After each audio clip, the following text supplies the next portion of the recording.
Senior journalist Vijayasai గారు మనతో పాటు జాయిన్ అయ్యారు. అలాగే రాజకీయ విశ్లేషకులు పిఎన్ మూర్తి గారు కూడా మనతో పాటు లైవ్లో జాయిన్ అయ్యారు.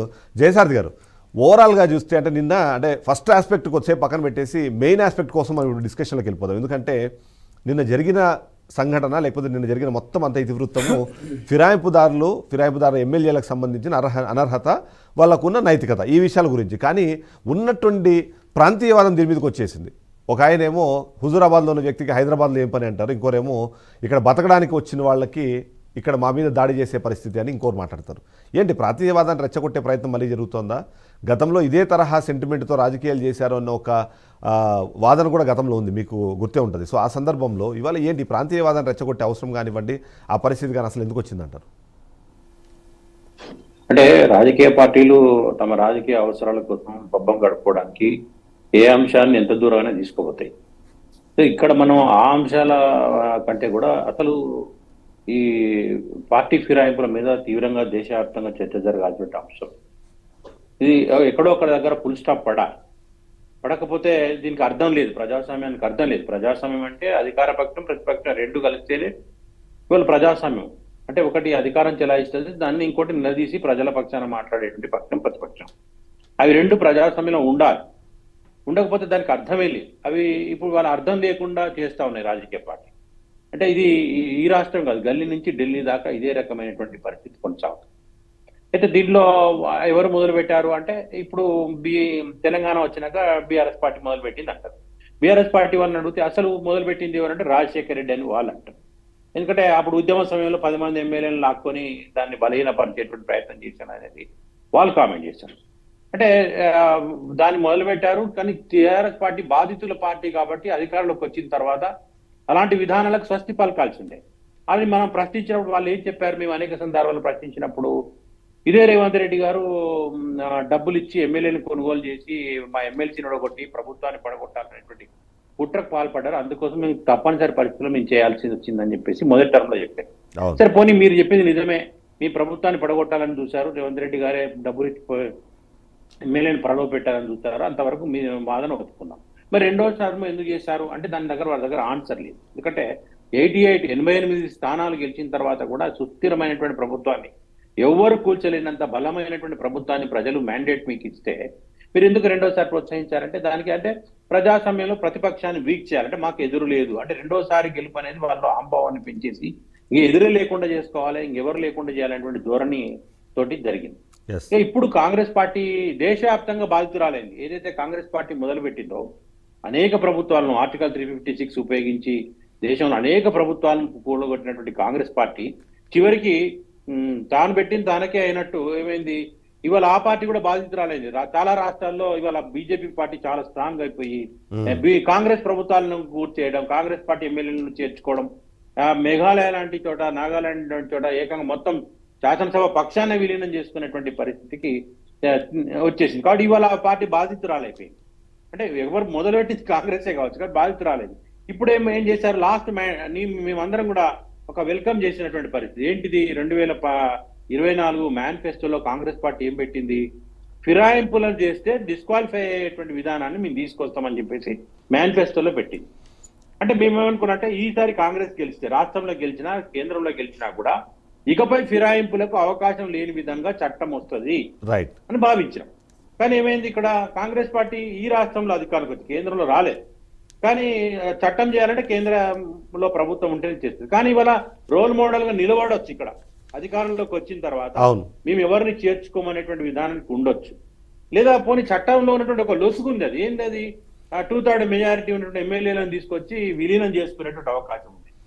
మరి ఆ విలీనం అవకాశం లేనప్పుడు కనీసం గౌరవప్రదంగా మేము ఏదైతే మేనిఫెస్టోలో మా రాహుల్ గాంధీ గారు ప్రకటించిన మేనిఫెస్టోలో ఇకపై మేము ఫిరాయింపులను ప్రోత్సహించాం, ఫిరాయింపులు అయితే ఏకంగా అధికారమే కోల్పోయే విధంగా మేము చట్టం తీసుకురావాలని భావించాం కాబట్టి మీ నిబద్ధతతో ఉన్నాం, దమ్ముంటే మీ ప్రభుత్వాన్ని కూలగొట్టాలంటే కూలగొట్టండి, మేము మళ్ళీ ప్రజల్లోకి వెళ్ళి మ్యాండేట్ అడుగుతాం, దీన్నే ఇష్యూ చేస్తామనేటువంటి ఒక ఆదర్శవంతమైన రాజకీయాలకు ఉంటే బాగుండేది. ఎందుకంటే మనం చూసాం హిమాచల్ ప్రదేశ్ లో అనుకుంటా వాళ్ళు పార్టీ ఫిరాయిస్తే పెన్షన్ లేకుండా ఒక తీసుకొచ్చింది ఇదే కాంగ్రెస్ పార్టీకి సంబంధించిన ప్రభుత్వం.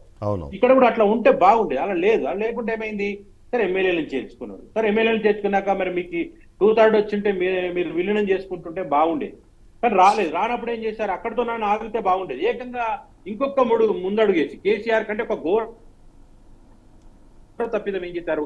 ఎమ్మెల్యేని తీసుకొచ్చి ఎంపీ అభ్యర్థిగా నిలబెట్టారు. అరే ఆయన ఇక్కడ TRS party MLA, BRS party MLA కూడా ఇదే బీఫామ్ మీద గెలిచింది, మళ్ళీ అక్కడ కాంగ్రెస్ పార్టీ బీఫామ్. అరే ప్రజలందరూ చూస్తారు, చట్టం అంతా చూస్తుంది, దీనికి విచారణ కూడా అవసరం లేదు. యాక్చువల్ గా చట్టర న్యాయం ఈ దేశంలో జరిగేది ఉంటే ఇలాంటి విషయంలో కఠినంగా ఉండాలి. అయితే మీరు అన్నట్టు పాలకపక్షము ప్రతిపక్షము కలిసి అంటే ప్రజాపాలన చేయాలనుకున్న దాన్ని కొద్దిగా తప్పుగా అర్థం చేసుకొని ప్రతిపక్షాన్ని పాలపక్షంలో కలుపుకొని ఇవాళ ప్రభుత్వం నడపాలేమో అన్న ఒక దాంట్లోకి వెళ్ళిపోయినట్టున్నారు. మూర్తి గారిని ఒకసారి ఇదే విషయంపై తన అభిప్రాయం తీసుకుని లెట్ మీ కంప్లీట్ అది చేసిన అది అయిపోయినాక ఇంకా ఏం చేశారు? యాక్చువల్గా ఈ పిఎస్సి అనేది పబ్లిక్ అకౌంట్స్ కమిటీ అంటే ప్రజల తరఫున అకౌంట్స్ ను ప్రజల యొక్క తరఫున అకౌంట్స్ ను ఏదైతే బడ్జెట్ కి సంబంధించిన రిలేటెడ్ అంశాలు లేదా ఈ రాష్ట్రం అమలవుతున్న పనులన్నింటినీ కూడా ఆ అకౌంట్స్ ను ప్రశ్నించేటువంటి అధికారం పిఎస్సికి ఉంటుంది, అసెంబ్లీ యొక్క కమిటీకి. అధికార పక్షం అయితే మళ్ళీ తమనే సమర్థించుకుంటుంది. కాబట్టి ప్రజాస్వామ్యం యొక్క బ్యూటీ చూడండి. అంటే ప్రతిపక్షానికి ఇవ్వాలి, ప్రభుత్వం పెట్టినటువంటి బడ్జెటరీని వీటన్నింటిని ఎనాలిసిస్ చేసి తప్పులు ఎక్కడ లోపాలు ఎత్తి చూపించే విధంగా ఉండాలనేది ప్రతిపక్షానికి ఇచ్చారు బిఎస్సి. మరి ఆ పిఎస్సి సారీ అయితే ఆ పిఎస్సిని ఏం చేశారు? యాక్చువల్ గా అతను కాంగ్రెస్ పార్టీలో చేరినటువంటి వ్యక్తి, మనందరికి తెలుసు కదా, మనం మాట్లాడుకుంటాం కదా, మనందరూ దాచిపెట్టాల్సిన బహిరంగ రహస్యం కదా.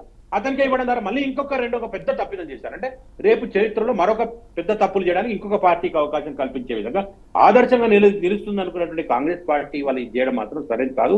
తర్వాత రాజకీయ పార్టీ సెక్రటరీ మాట్లాడిన మాట తీవ్రంగా ఖండిస్తున్నాం. మళ్ళొకసారి సెంటిమెంట్ రెచ్చగొట్టేటువంటి విధానాన్ని సరైనది కాదు. మీరు ఏదైతే ఉంటే ఏ అంశానికి అయితే పరిమితం అవుతారో దాన్ని కాండి, కోర్టు ఏదైతే ఆదేశించిందో దానికి స్పీకర్ గారు నిర్ణయం తీసుకుంటారు. అలాగే మీరు కూడా కోర్టు యొక్క నిర్ణయాన్ని, స్పీకర్ నిర్ణయానికి వీలైన త్వరగా వచ్చే విధంగా ప్రయత్నాలు చేయండి తప్ప ఇలా ప్రజలు రెచ్చగొట్టేటువంటి విధంగా చేయడం మాత్రం సరే. మూర్తి గారు, దశాబ్ద కాలం దాటిపోయింది. దశాబ్ద కాలంలో ఇదే బీఆర్ఎస్ పార్టీ గతంలో చూస్తే మొదటి తరం అంటే 2014 సంబంధించిన ఒక్కసారి మాత్రమే గ్రేటర్ హైదరాబాద్ పరిధిలో ఆయనకి ఎక్కువ సీట్లు రాలేదు. కానీ 2023లో మొన్న కూడా వీళ్ళకి కొద్ది గొప్ప అంటే ఆ ఫేస్ని కాపాడింది ఇదే జిహెచ్ఎంసీ పరిధిలో ఉన్న ఆంధ్ర సెటిలర్లు ఆ పార్టీకి ఓటేయడం.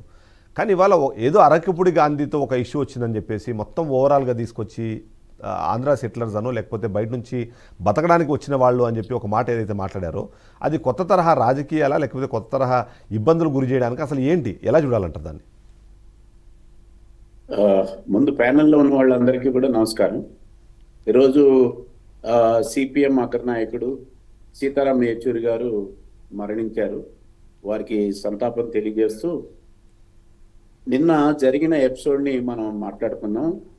జర్నలిస్ట్ గారు చెప్పారు, అలాగే కాంగ్రెస్ ప్రతినిధి, బీఆర్ఎస్ ప్రతినిధి కూడా గత విషయాలు చెప్పారు. కాబట్టి నేను వాటి జోలికి వెళ్లకుండా నిన్న జరిగిన దాని వరకు పరిమితమే నేను మాట్లాడతాను. మనకి హైకోర్టు స్పీకర్ యొక్క సెక్రటేరియట్కి, స్పీకర్ కాదు స్పీకర్ యొక్క సెక్రటేరియట్కి మీరు ఈ ముగ్గురు యొక్క రాజీనామాలకు సంబంధించిన దాన్ని స్పీకర్ గారి ముందు ఉంచండి, 4 వారాల సమయం ఉంది అని చెప్పారు. ఇక్కడ మనం అర్థం చేసుకోవాల్సింది ఏంటంటే స్పీకర్, శాసనసభ వరకు స్పీకరే అంతిమ తీర్పునిచ్చే జడ్జి ఆయన. హైకోర్టు ఏం చెప్పగలుగుతుంది అని అంటే చట్ట పరిధిలో, ఇప్పుడున్న డిఫెక్షన్ చట్ట పరిధిలో మీరు దీన్ని చూడండి అని ఒక సూచన చేయగలుగుతుంది తప్ప స్పీకర్ని ఆదేశించగలదు. కాబట్టి ఇది మనందరికీ క్లారిటీ ఉండాలి. రెండోది ఏంటంటే బీఆర్ఎస్ ఎత్తుగడలను కూడా మనం ఇక్కడ పరిశీలించుకోవాలి. బీఆర్ఎస్ పార్లమెంట్ ఎన్నికల్లో ఘోరంగా విఫలమైన తర్వాత తన్ని తాను నిలదొక్కుకోవడానికి కాంగ్రెస్ తోటి ఘర్షణ పడి తను ఒక హీరోగా నిలబడాలనే ఎత్తుగడ తీసుకుంది అని చెప్పి నేను భావిస్తూ ఉన్నాను. దానికి కౌశిక్ రెడ్డిని ముందుకు పెడుతూ ఉన్నది. ఇప్పుడు నిన్న ఢిల్లీలో ఉన్న రేవంత్ గారు జరిగిన సంఘటన మీద వారి అభిప్రాయాన్ని తెలియజేశారు. అలాగే పిసిసి అధ్యక్షుడు మహేష్ గారు కూడా తెలియజేశారు. విచిత్రం ఏంటంటే బీఆర్ఎస్ సంబంధించిన అధిపతి మరి తెలంగాణ ఉద్యమానికి నేను జాతిపితనని చెప్పుకునే మన కేసీఆర్ గారు నోరు మెదపడు, కాలు కదపడు, శాసనసభకు రాడు, బయటికి రాడు, ప్రజా పక్షంగా ఉండాల్సిన ప్రతిపక్ష నాయకుడు ఆయన ఎందుకు ఆ రకంగా మౌనంగా ఉన్నాడు అనేది బీఆర్ఎస్ సమాధానం చెప్పాలి. ఎస్ ఇప్పుడు నిన్న కౌశిక్ రెడ్డి ప్రెస్ మీట్ పెట్టడము తప్ప ఒప్ప? సరే, ప్రెస్ మీట్ పెట్టచ్చు, అదేమి ప్రజాస్వామ్యానికి వ్యతిరేకమైంది కాదు. అవును. కానీ యాదృచ్ఛికంగానో ఫ్లోలోనో మాట్లాడినవి కాదు కదా. చీర కొనుక్కొచ్చాడు, గాజులు కొనుక్కొచ్చాడు, 10 మంది ఎమ్మెల్యేలు ఇవి తొడుక్కోండి, మీరు మగోళ్ళు అయితే ఇవి పట్టుకుని తిరగండి, మీరు మగోళ్ళ ఆడోళ్ళ అని చెప్పి కించపరిచాడు. తెలంగాణ సాయుధ పోరాటంలో ఐలమ్మ పోరాడింది, సమ్మక్క సారక్కల చరిత్ర మన ముందుంది, రుద్రమదేవి ఉంది, ఝాన్సీదేవి ఉంది. వాళ్ళు చీర కట్టుకునే యుద్ధాలు చేశారు. అందుకని మగతనం అని చెప్పే ఒక అహంకారపూరితమైన పురుషాధిక్యతలో బీఆర్ఎస్ శాసనసభ్యుడు ఉండడం సరైనది కాదు. గవర్నర్ గా ఆవిడ మీద వ్యాఖ్యానం చేశాడు, అట్లాగే సీతక్క మీద వ్యాఖ్యానం చేశాడు. లేటెస్ట్ గా ఇదేమి యాదృచ్ఛికంగా ఫ్లోలో జరిగినది కాదు, ఇది కావాలనే చీర కొనుక్కొచ్చి అదేవిధంగా గాజులు కూడా కొనుక్కొచ్చాడు. పక్కన కుత్బుల్లాపూర్ ఎమ్మెల్యే ఉన్నారు, వారు కూడా గతంలో తెలుగుదేశం నుంచి బీఆర్ఎస్కి వచ్చారు. మరి ఆ చీర ఆ గాజులు ఆయనకి ఇస్తారా? ఇవన్నీ ఏంటంటే 1980 వరకు శాసనసభలో అధికార పక్షం ప్రతిపక్షం ఒక శాసనసభ విలువల్ని, నైతికతని, గౌరవాన్ని కాపాడినాయి. 1980 నుంచి 90 వరకు ఒక మేర వరకు వాటిని ప్రొటెక్ట్ చేసే శాసనసభ్యుని చూసాం.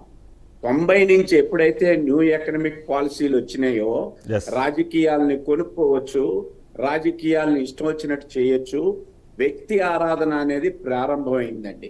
ఇది బీజేపీలో చూడొచ్చు మనం. కానీ అక్కడి నుంచి వ్యక్తి ఆరాధన ఓకే, కానీ అక్కడి నుంచి ప్రాంతీయవాదాన్ని మరొకసారి రెచ్చగొట్టే ప్రయత్నం. ఎందుకంటే ఇప్పుడు అది ఏమంటారు, ఇప్పుడు స్థానిక సంస్థల ఎన్నికలు ఉన్నాయి, సరే దాంట్లో మేము బలంగా ఉన్నామని ప్రజల్లో ఒక సందేశాన్ని ఇచ్చే ప్రయత్నం చేస్తున్నారా?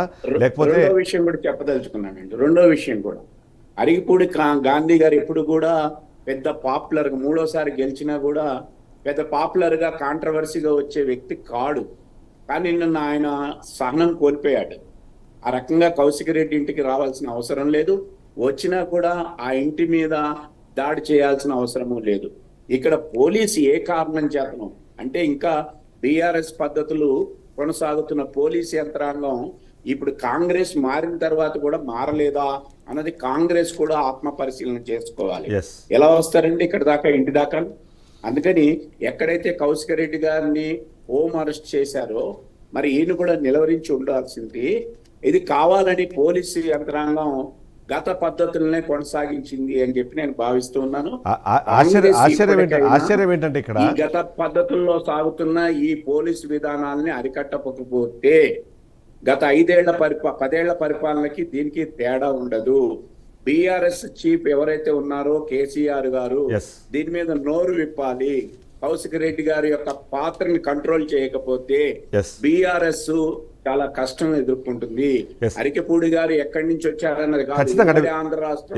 ఇక్కడ ఆశ్చర్యకరమైన విషయం ఏంటంటే బీఆర్ఎస్ పార్టీ ఎమ్మెల్యే అని చెప్పుకున్న అరికెపూడి గాంధీ మళ్ళా తిరిగి బీఆర్ఎస్ ప్రాంతీయ తత్వాన్ని రెచ్చగొట్టడం అనేది సరైనది కాదు. తెలంగాణలో ఉన్న ఎవరు కూడా దీన్ని అంగీకరించారు. ఎందుకంటే ఇక్కడ ఆశ్చర్యమైన విషయం ఏంటంటే బీఆర్ఎస్ పార్టీ ఎమ్మెల్యే అని చెప్పుకున్న Arikepudi Gandhi versus BRS party MLA అని చెప్పుకునే కౌశిక్ రెడ్డి, వాళ్ళిద్దరి మధ్యలో గొడవ జరుగుతుంది. ప్రభుత్వం ఒక టర్న్ తీసుకుందన్నది.